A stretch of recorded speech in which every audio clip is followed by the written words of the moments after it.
We have seen in the previous video for measuring the distances, inferior planets and all. Superior planets also we can measure with the help of Kepler's third law.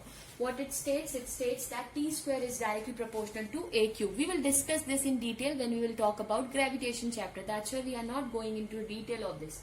Now here you have seen that I have written that is also a method for measuring the distances, like the reflection or a echo method. What is that echo method says?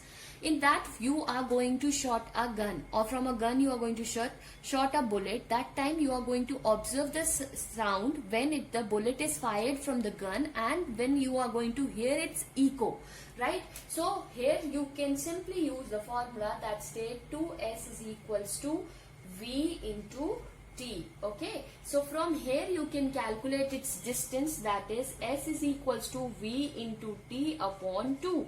Now laser method, if we talk about, so laser method is also used. What is that laser is? Laser stands for light amplification by stimulated emission of radiation. Okay, in this basically we are using a monochromatic light, means a single light or a single wavelength light we are using, and that we are going to send towards the moon. This light we are going to send towards the moon. When we are going to send this towards the moon, the reflected pulse received from the moon, through that we can calculate its distance. Its formula is c into t by 2, where c is the speed of light, okay, and t is the time. Now what is this radar method? So what is this radar? This is also called a radio detection and ranging, okay, and this is what, that is sound navigation and ranging. Now what happens in this case also, we are using the same formula. We are sending the pulse and we are receiving the pulse and we are calculating its distance. In the sonar we are also using this.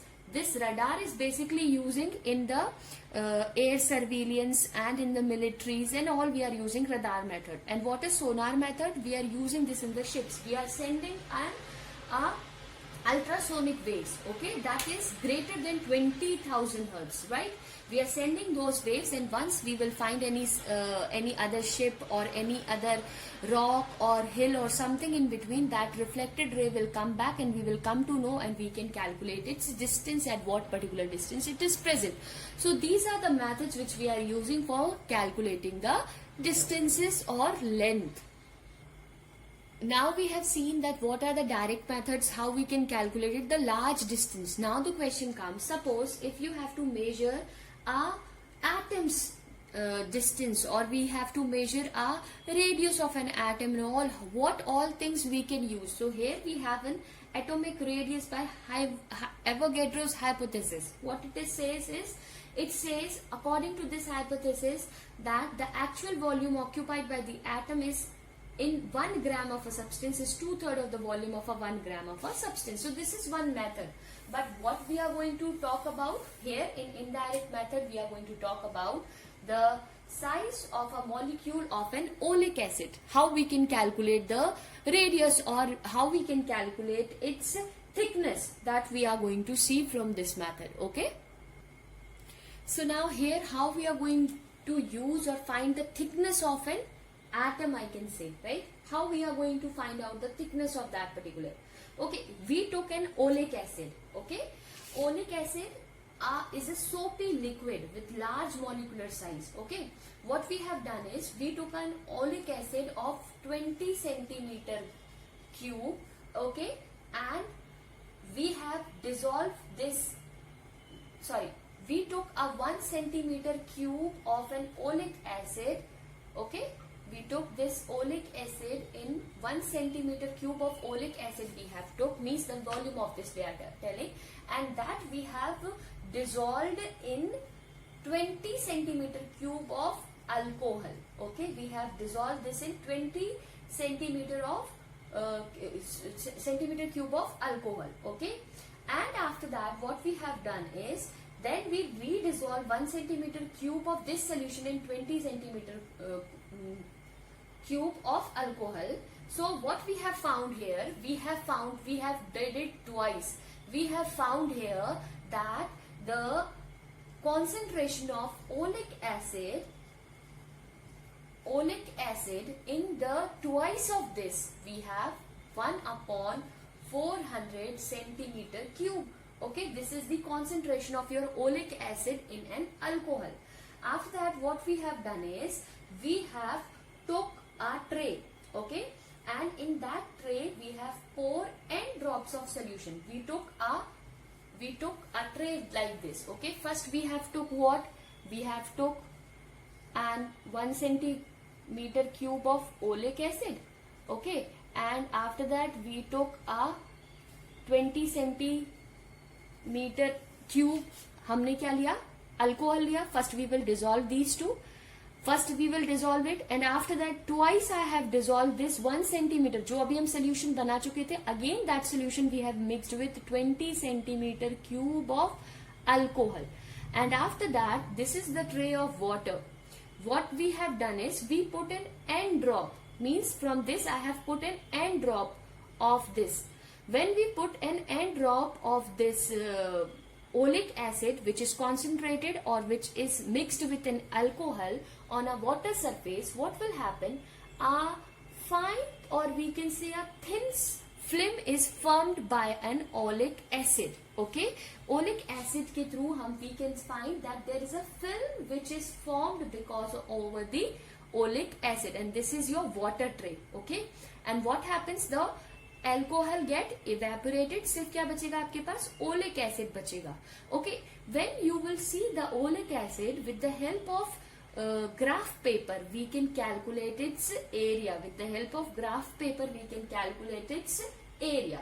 So when you will calculate its area, so easily you can calculate its thickness. What it says, that the volume of the film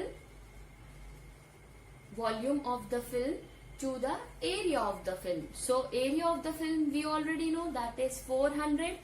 Okay, and what is the film volume? That is n drop, because we don't know, because here I have took only 1 drop of this, and then we have found here we will took n number of this, so we will get the answer, and we can calculate the thickness of this molecule of an oleic acid, that is around 10 to the power minus 9 meter.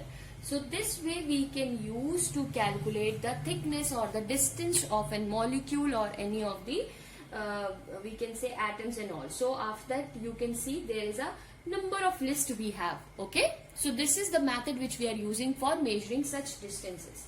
Now we will talk about the next topic of ours, that is mass, weight. Now we talk about mass. So what is mass? So mass of a body is a quantity of a matter contained in it, right? Means it is a basic property, that how much matter is contained by a body is defined its mass, right? What is weight? Weight is a body, the weight of a body is the force with which the body is pulled towards the center of the earth. If we are going to calculate the weight we are always calculating m into g. And what is this m? M is basically a matter which is present in that body. And what is weight? Weight, when we are considering its gravitational, or we are considering its g value. As the value of g changes from place to place, so the weight of a body is different at the different places, right? We are going to discuss all this in the chapter gravitation, because you will see when the planets, different planets have the different gravity. So the person who is heavier on the earth's surface will be lighter in the another surface, okay, or another planet we can say. Now we are going to talk about the unit of weight. You already know that the unit of weight is Newton. So if we talk about the weights, so weights we have already seen that weights are two types, that is inertial weight, and the second one we have, that is gravitational weight.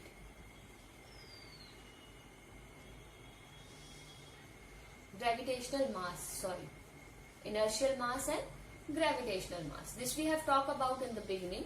So inertial mass, basically we will talk about the mass of a body which determines its inertia in translatory motion. What is inertia? That it is a tendency of a body or a force which helps to keep a body in a motion. So it can be at rest or it can be in motion. So we know F is equals to MIA, where MI is an inertial mass. So inertial mass we can calculate with the help of force and acceleration. What is gravitational mass? Gravitational mass is determined by the pull acting due to the gravitational force.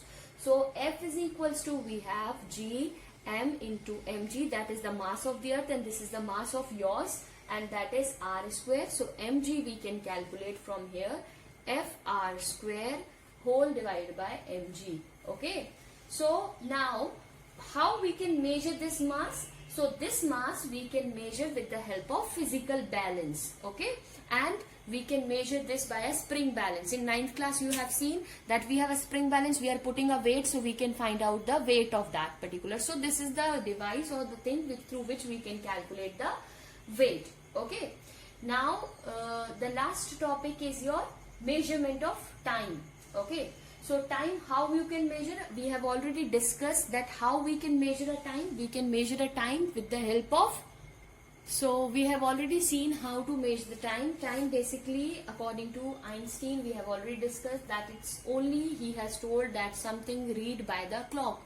But later on we have come to know that time is not only which is reads by the clock, but it is also everything which is repeating itself in a regular period of is called a time, right? That's for example, we have seen that the revolution of planets, rotation of the planets, rotation of the earth, the revolution, and all the things we have seen, right? So these are the comes under the category of time. We can measure the time by electrical oscillators, okay, electronic oscillators, quartz, atomic clocks, decay of an elementary particle, and radioactive dating. So this is all about, we have discussed the measurements methods and all. Next class we are going to discuss about the important topic of this chapter, that is the dimensional of the physical quantity. So thank you so much.